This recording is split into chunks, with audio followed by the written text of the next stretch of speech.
Well, good afternoon. I haven't been around in a little bit. When I finished Ulysses, James Joyce, I didn't go right to Finnegan's Wake because I was looking at the connection between Jung and Joyce, and obviously Nietzsche as well. That led me to read Carl Jung's Aeon, the Phenomenology of the Self, and I'm currently most of the way through his Red Book. And as I've mentioned before, I came a weird way to Jung. I've always been a fan of Nietzsche. I really don't know how I came across Thus Spake Zarathustra, but it's been with me ever since I was a teenager. And I've read it since. Buddhism around about the same time. I personally think it is the affinity, right? I made a joke a while back about there's a book that I was reading and I shared the ironic affinities between Buddhism and nihilism or something like that. It's just these not ironic affinities, but pretty obvious affinities between Nietzsche and Jung and the Upanishads, the Indian thought, Buddhism. As you start to study these, I mean, the Red Book, like I said, I'm most of the way through, I'd say about 2/3 of the way through, endlessly mentioning Nietzsche and Zarathustra, darn near as much as Christ even, which is funny. But that's what I've been working on. Carl Jung's, his Red Book. His Red Book was something he prepared out of his notebooks, I believe out of his black notebooks. So these were his active imagination exercises. So he allowed himself to imagine, allowed himself, I guess he removed his limits on his imagination and his thoughts. And he said, I don't know how many times, it would be in my notes here, but he said he found that the active imagination itself was what allowed him to access the collective unconscious. I argue it's simply mindfulness. It's a practice, and I'm going to get to that today. And the reason why I'm mentioning this is because talk about ironic affinities, because as I said, I came to this in a backwards way. So I don't really remember how I came across Nietzsche's Zarathustra, fell in love with it. I believe it was because I found a double book. It was Genealogy and Morals, and I can't quite remember, but it was 2 Nietzsche books in one. I got it super cheap because the spine was broken. And I loved it so much that I believe I went out and I actually purchased, I believe this Penguin Classics version I have of Zarathustra was brand spanking new when I got it because it has a price tag of $6.95 on it, which would have been about right for the time in Canada, little pocket books. And at the same time, I've mentioned this before, I found a discount edition of the I Ching. The Chinese Book of Change. It was the Legge edition with all of the different appendices. Wonderful find.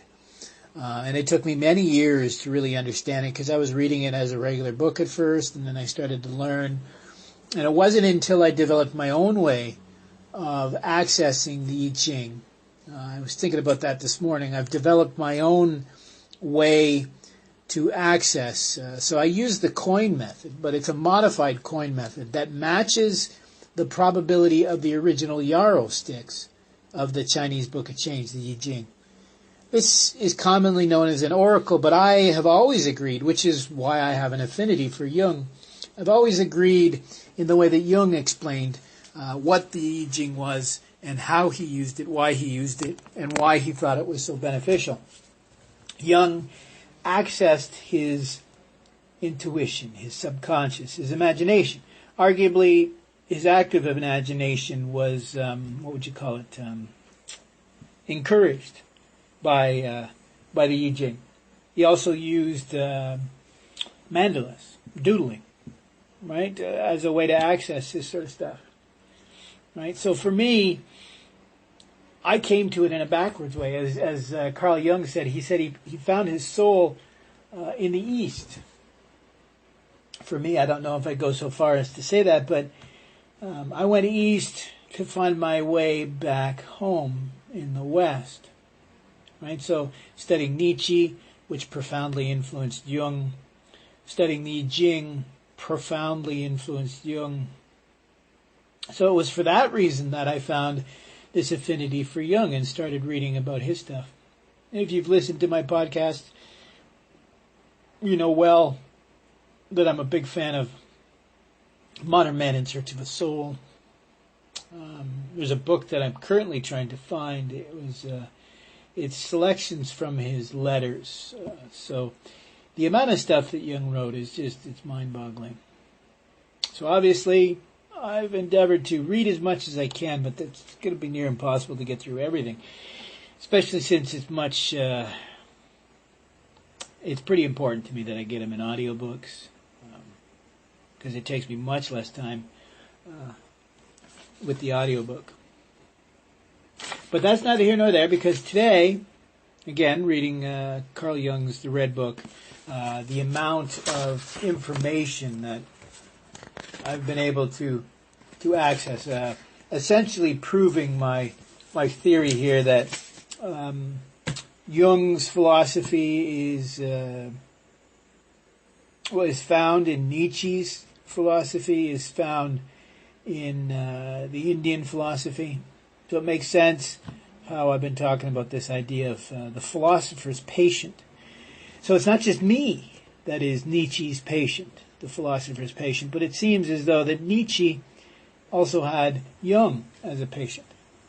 Because as you read through his notebooks, his letters, and particularly this Red Book, he never ceases to mention how important Nietzsche was to him. One really big one is when he was criticizing Nietzsche. And the reason why he was criticizing Nietzsche at the time was because he felt that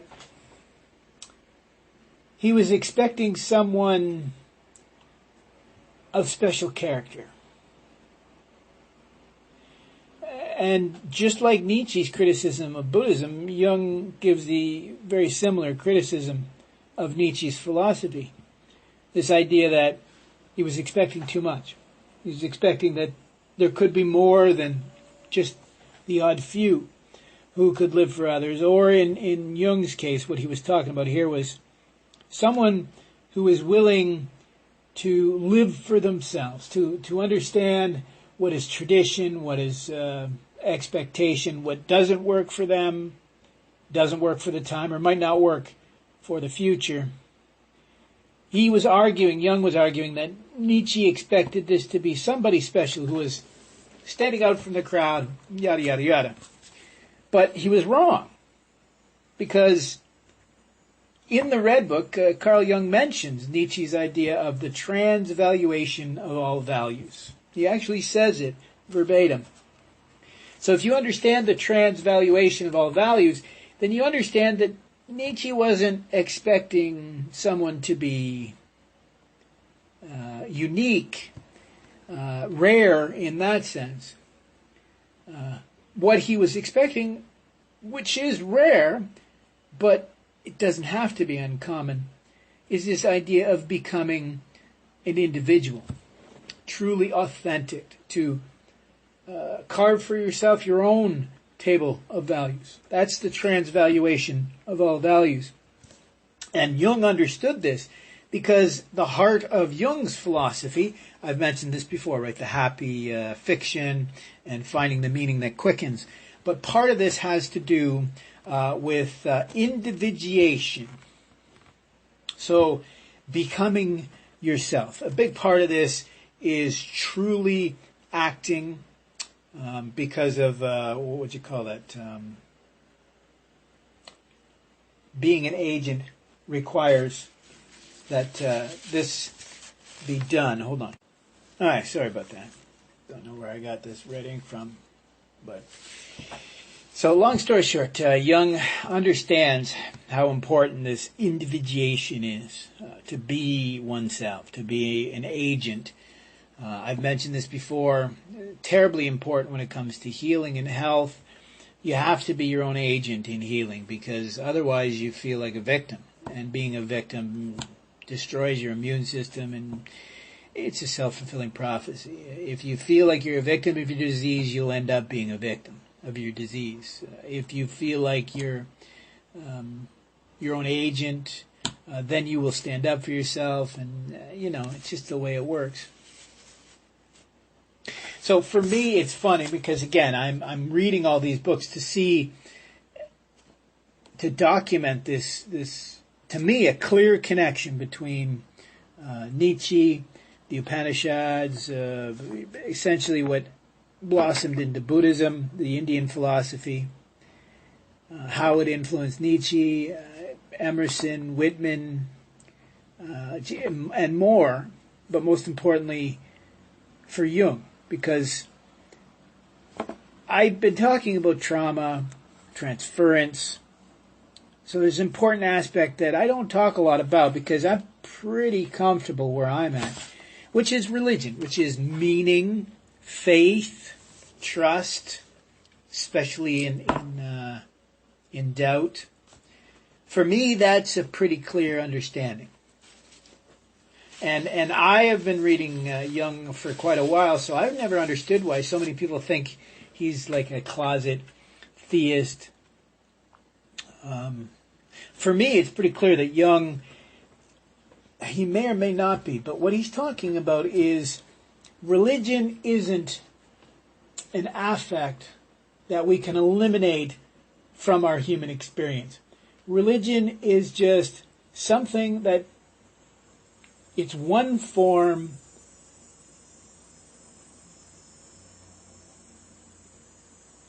of the nature of our experience. It expresses itself. So when you break down religion, it's difficult. It really is, because I ran into this because I was a weird one when it comes to, particularly in the Asian Buddhist circles, because I'm most definitely not Asian, yet I am not jaded by my Western religion, because I'm one of those people that Nietzsche was hoping for, that would decide for themselves what their values were. So I'm not jaded by the Western idea of religion and all this jazz. So I understood the Buddhist perspective, and this is why I say I came to this understanding in a reverse way from where a lot of these other individuals, Nietzsche and Jung, Emerson, Whitman, you name it, Spinoza and Schopenhauer. This idea that, as Jung talks about, that the Christ ideal in Christianity is just essentially an archetype, right? You can look at, Nietzsche went back to Zarathustra, or Zoroastrianism, to understand that our need to believe, to trust, it's not something that developed over time that we can just, we've grown beyond. In fact, Jung warned us that we would get to the point where we're at now, where rather than suffering spiritually at the hands of the flesh, now we're suffering, the flesh is suffering because of the lack of this spiritual connection. This idea that it's a mandatory part of our experience. And what do I mean by that? I have really been strongly pushing this idea that Jung got a lot of his ideas from Nietzsche. And of course, Nietzsche, his ideas from India, from the Upanishads, from the Rig Veda, from the Bhagavad Gita. It depends on what you're looking at here. But as I said, I do an I Ching reading every day. I do it to access my intuition, right? My own insight, active imagination, if you want to call it that, as Jung would call it. So today I actually had a hexagram that was transforming. It had one moving line. Very clearly it was transforming from one hexagram to another. The hexagram that it was transforming into is number 15. It's Qian. Not to be confused with the very first in the King Wen sequence of the I Ching. The first being Qian, heaven. This one is humbleness, right? Because, as it says, with humbleness, always a bring harvest. A great harvest does it bring, right? And it mentions, in my preferred translation, obviously, but most of the translations, it mentions that both Lao Tzu and Confucius, so Confucius and Lao Tzu, both learned a great deal from this Gua. The translations themselves and the commentaries speak to what Nietzsche learned. And in here, let me just grab it. And in this particular case, they put a little quote as to what Lao Tzu actually learned from the Tao Te Ching. So he says, I have three treasures that I guard and hold dear. The first is love. The second is contentment. The third is humbleness. Only the loving are courageous. Only the content are magnanimous. And only the humble are capable of commanding. I really love this because in this we see the cycle that you saw in James Joyce's Ulysses and Finnegan's Wake. We see the yin and the yang, the Shem and Shan, the good and evil of Nietzsche. It goes from seeking harmony 13 to great harvest 14 and going on to humbleness 15. These are the three treasures. And by living with these treasures, the outcome is 16, delight. Right? So it's a sense of lacking pride and self-importance. That's the humility. This is equanimous, equanimity, upeksha. Right? So the symbol is one of speaking. Usually represents contention or conflict. In this case, speaking to conflict. The second character refers to equally dividing. This is the middle way that Jung keeps talking about in his red book. It is the middle way, or the Madhyamaka in Sanskrit, Buddhism, and philosophy. It's the golden mean, or the central path in the I Ching, which is to decrease what is excessive and to increase what is scarce. Right? So the act of weighing things and making them balance is expressed and manifested in one's daily life. It's actually a quote from Jung in his red book. And that could be the definition of the Tao, the definition of the golden mean or the central path. It's also the definition of sati sampajana, which is mindfulness, as we often translate it. But what it means is to bring these simple truths of humbleness, straightforwardness, not being self-centered, right? This idea of lacking pride and self-importance. That reduces our suffering and allows us to truly be present and appreciate all of life's daily activities. That's sati sampajanya. We go on, and I'm actually quoting from Thus Spake Zarathustra, the 1,001 Goals, where he says, man implanted values into things, to maintain himself. He created meaning to things, a human meaning. Therefore, he calls himself the valuator. Valuation is creation. In German, that is Schätzen ist schaffen. I love that. Valuing is creating. I mean, art is a great example of this, right? So hard to tell somebody else what is art because the value, the meaning, that's resident in you, right? And so that's all I wanted to share. You can see in one hexagram of the I Ching where all of these philosophies could flow from, I guess I'd say. Yeah. But I just found it funny that as I'm reading the Red Book, Carl Jung's Red Book, which is, his philosophy, this idea of how to heal this modern malaise that we're all suffering from.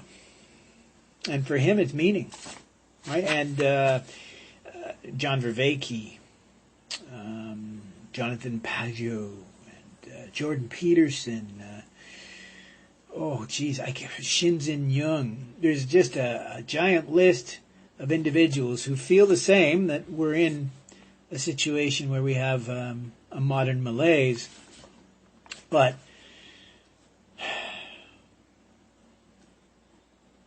are they sharing sufficiency, as I often say? Are they looking to help people, or are they looking to sell books and to gain a following? Because as I said before, there'd be nothing more boring than a Buddhist teaching Buddhism without ego. Because it would take all of a few minutes, and the remainder of the time will be just us discussing how difficult such a simple thing can be. Right, so on that, I guess I'll just leave you with that's what Sati Sampajana is. That's what Jung, he calls it, well, he says an adept must unlearn reason. Right? No correct truth. No single correct truth. It's all about a unity of opposites. Right? He talks about magic. Right?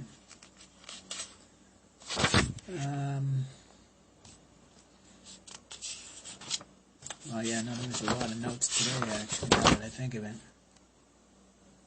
But yeah, he goes back to what I go back to, this idea of Gnosticism, this personal approach to your deity, to God, to meaning, has been lost.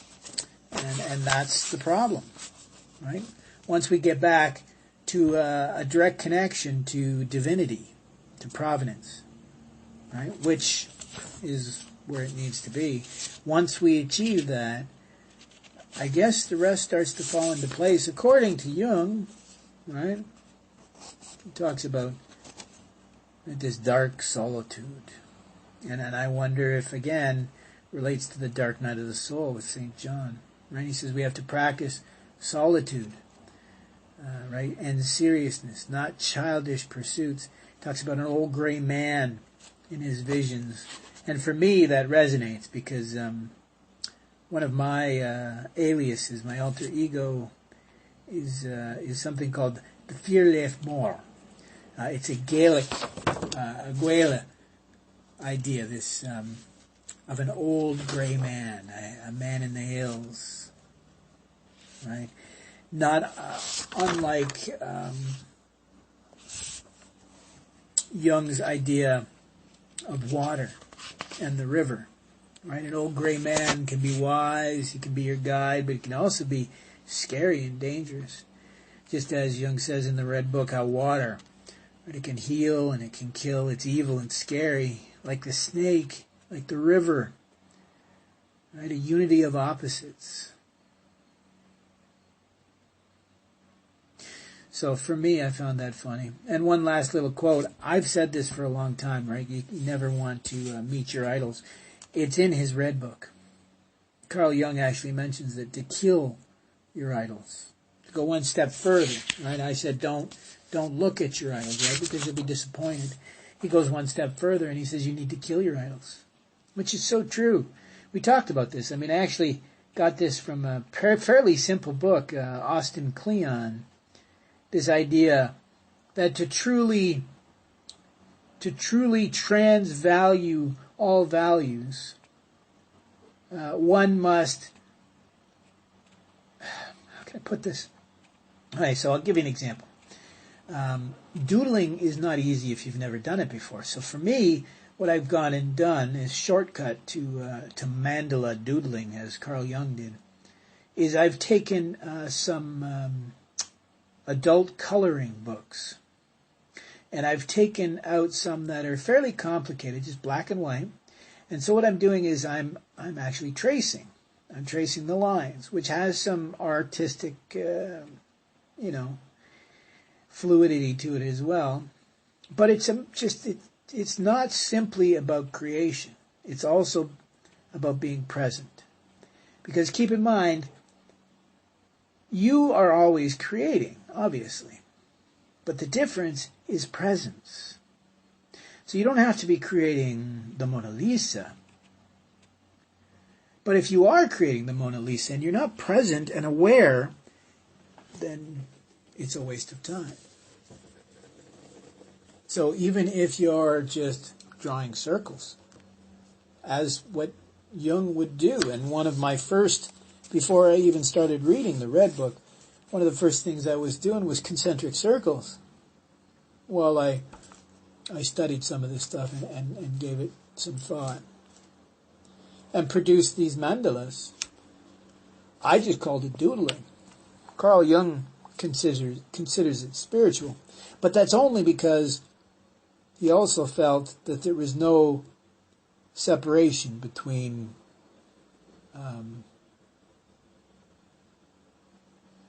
like the regular and the divine, right?